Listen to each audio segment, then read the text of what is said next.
Vous écoutez la web radio. La web radio de l'IUT du littoral Côte d'Opale.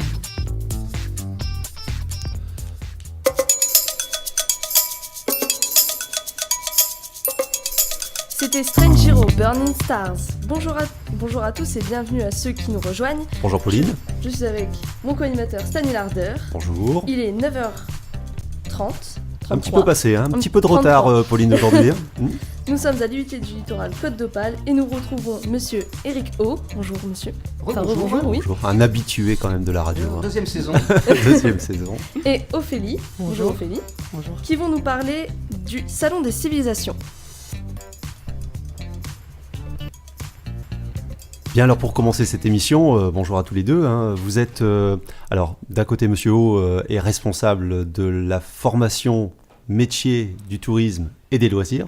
Je ne me suis pas trompé, c'est bien ça. Oui. Et Ophélie, donc étudiante et aussi secrétaire d'une association. Donc pour cette licence, on y reviendra tout de suite, Pauline.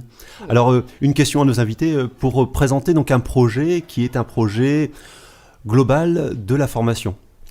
Alors, est-ce que vous pouvez nous parler un petit peu du projet, une petite présentation et d'où vient cette idée en fait ?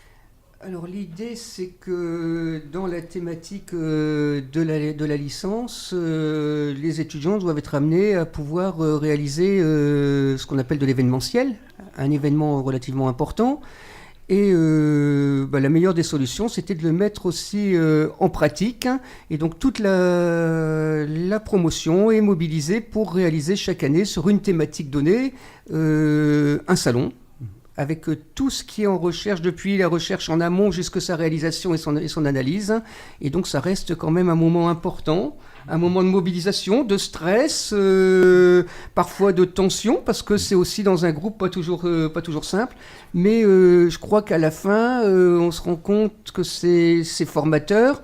Et c'est formateur dans la réussite, et c'est formateur dans les petits points qui quelquefois ne marchent pas, parce que c'est aussi dans l'échec, tout relatif, j'entends bien, où on arrive à rebondir. Mais bon, je pense qu'Ophélie en parlera, elle l'a vécu de l'intérieur. Et tout ce moment est accompagné aussi pour nous par une professionnelle qui est en fait un peu spécialisée dans l'événementiel ici sur le Domarois. D'accord. Alors ce projet, donc on rappelle que c'est une licence professionnelle, oui. Donc l'objectif étant sur un an d'acquérir des compétences suffisantes pour être en maîtrise dans un secteur particulier. Ophélie, toi tu es arrivée à l'IUT donc en troisième année, oui. Dans cette licence professionnelle. Quel est ton parcours avant d'arriver chez nous ? Alors moi je fais partie des étudiants de l'année qui ont un parcours un peu atypique, c'est-à-dire que moi j'ai déjà un bac plus 4, donc j'ai fait une licence histoire de l'art à Lille 3, et également un Master 1 Patrimoine et Musée à Lille 3. Donc j'étais plutôt étiquetée culture à la base. Mais la culture, on sait que c'est un petit peu difficile de s'insérer professionnellement dans ce domaine.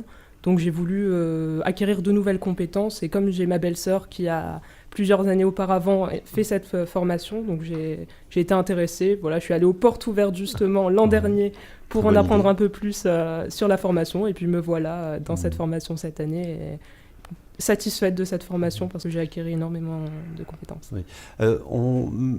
Erico, on a aujourd'hui un public, une trentaine d'étudiants. C'est un petit peu l'effectif qu'on retrouve dans toutes les licences professionnelles de l'IUT, donc un effectif un peu restreint avec un bon encadrement. Oui, 30 étudiants, c'est déjà une très grosse licence professionnelle. Beaucoup de licences professionnelles sont souvent aux alentours d'une quinzaine. Là, cette année, on est 25. Il ne faut pas être trop, parce qu'en fait, si on est trop nombreux, on n'a pas le suivi, celui qu'on attend auprès de nos étudiants. Et puis derrière, ça leur demande aussi une implication, recherche de stage, recherche de projets tutorés, et c'est important d'avoir un petit nombre aussi pour une cohésion. D'accord. Alors revenons sur le projet, donc le Salon des civilisations, qui est un projet de formation en tourisme, Pauline ? Oui, tout à fait. Alors j'aurais une petite question, c'est... Comment vous répartissez-vous les tâches pour ce projet ? Donc à Ophélie peut-être qui va pouvoir nous parler de... Oui, alors j'ai su que les années précédentes, il y avait des groupes de travail qui avaient été effectués avec un groupe qui gérait plutôt le démarchage de prestataires, d'autres qui cherchaient les financements. Cette année, il n'y a pas du tout eu ce type d'organisation, c'est tout le monde selon selon voilà, si vous voulez plutôt démarcher ou si vous voulez chercher des financements en fait. Voilà, chacun a fait un peu comme il voulait. C'est le nerf de la guerre. Hein. Oui, oui, c'est vrai que ça a été un petit peu compliqué là, dans cette année. Mais voilà, tout le monde a fait ce qu'il pouvait en fait. On sait qu'il y a des profils qui sont un peu plus commerciaux, des profils qui sont un peu plus calés dans la recherche de financement, etc. Donc tout le monde a travaillé un petit peu sur tout, voilà, c'est ça. Tout le monde a touché à tout et finalement on a eu des débuts, ça a très bien démarré au début, ensuite il y a toujours une période où on a un petit peu de mal parce que les prestataires ne répondent pas forcément, donc on est sur des relances perpétuelles, c'est stressant également parce qu'il faut savoir qu'on a 3-4 mois pour tout mettre en place, donc c'est très très court. Hein. Est-ce que ce projet de classe, ce projet de promotion, c'est une organisation qu'on retrouve dans les autres licences professionnelles? Est-ce que c'est une obligation?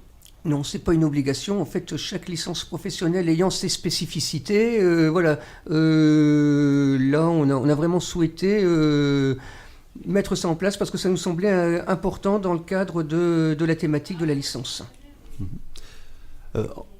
Lors de cette organisation, Ophélie, qu'est-ce que tu as personnellement, toi, appris? Qu'est-ce que tu retiens de cette expérience qui a duré combien de temps, à peu près 3-4 mois? Oui, voilà, c'est ça, 4 mois. Qu'est-ce que tu retiens, en fait, de cette activité?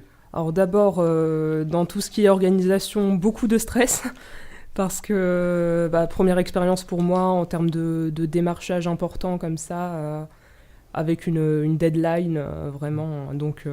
Du stress dans un premier temps, et puis sur l'événement, beaucoup de plaisir, une expérience humaine formidable, vraiment quelque chose qui était vraiment, vraiment génial. Moi, j'ai une très bonne expérience. Enfin, mon retour est très bon. Voilà, un très bon souvenir. Comment, Ophélie, avoir des informations sur cet événement pour ceux qui nous écoutent? Alors, pour revenir un petit peu sur ce qui s'est passé, est-ce qu'il y a une page web, une page Facebook? Oui, une page Facebook a été ouverte pour l'événement, en fait, où on parlait un petit peu dessus, voilà, des prestataires qu'il y aurait, du but de la formation. On retrouve également, alors ça c'était pour l'édition précédente de l'année dernière, dans le Gacomag. On a une page dédiée au salon de l'an dernier sur l'Italie. Donc voilà, pour avoir des informations et puis... Et prendre la mesure un petit peu de ce qui a été organisé. Oui, et on rappelle que c'était un très bel événement, et moi pour y être allé, j'ai un bon souvenir, et peut-être Erico aussi, hein, du déguisement en fait, des étudiants, parce que c'était un thème sur la BD. Hein. Oui, j'ai vu des schtroumpfs, des étudiants bleus, et pas parce qu'ils allaient en examen. J'ai eu un regret, c'est de ne pas les voir comme ça tout le reste de l'année en cours. Alors qui aurait été le grand schtroumpf? Bien voilà, Pauline, c'est l'heure de se quitter, je pense. Oui, bien je vous remercie, monsieur Erico et Ophélie. Merci à vous. Vous pouvez retrouver ces informations sur Facebook pour cet événement, le Facebook de l'IUT et sur le site de l'IUT Littoral, www.iut-littoral.fr. Et Pauline, on va se retrouver dans quelques minutes, petite dizaine de minutes pour une autre émission. Pour présenter la formation GIM. GIM, génie industriel et maintenance. Allez, à tout de suite, merci.